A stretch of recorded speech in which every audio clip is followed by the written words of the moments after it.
Oh, hello.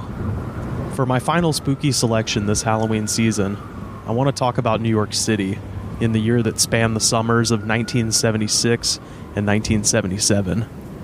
This place and time would prove to be one of the most culturally important and simultaneously terrifying eras of American history. This is the time when disco and punk were having their big year in their corners in Manhattan, while hip-hop was beginning to take off in the Bronx. Also, all over the city, there was a madman on the loose, shooting random couples while they sat in their cars. By July of 1977, the killer, known as the Son of Sam, had murdered 5 people completely at random with a .44 caliber handgun. New York residents were terrified, and that terror would only be amplified even further when the entire city lost power during a brutal heat wave on July 13th. During the blackout, there were widespread incidents of arson and looting. The fire department responded to over 1,000 fires, and the New York Police Department arrested 3,776 people. It was the largest mass arrest in city history. Then, as if that wasn't enough, 2 weeks later, after the lights came back on, the Son of Sam shot another couple sitting in their car.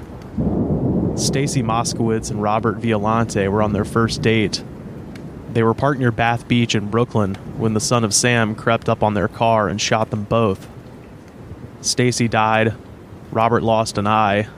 He got lucky. Less than a month later, the NYPD got lucky too. The killer left his car in front of a fire hydrant on the night of the murder and had gotten himself a parking ticket. A witness saw him get in the car with the ticket on the window, so it was just a matter of the cops looking it up. That's what led them to 24-year-old postal worker David Berkowitz.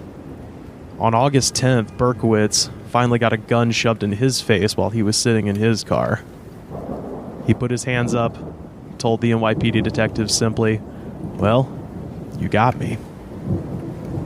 Berkowitz would later say that he was insane, famously telling the judge that his killing spree was inspired by the orders of a demon that lived inside his neighbor's dog. It didn't get him off. He's still sitting in jail. While all this is going on, there's this band from Rhode Island, a favorite at the Bowery punk club CBGB's, and just on the precipice of putting out their first album. Talking Heads 77 would be released just a month and change after the arrest of the Son of Sam. The penultimate track on that record seemed to sum up what the city had just been through. The weird thing is, David Byrne wrote the song Psycho Killer way before the Son of Sam's reign of terror. With its pumping, anxious heartbeat bass line and David Byrne's idiosyncratic vocal performance in English and a little bit of broken French, the song was originally only a minor hit when it was released the next year as a single, but has since gone on to be one of the Talking Heads' most recognizable and popular songs.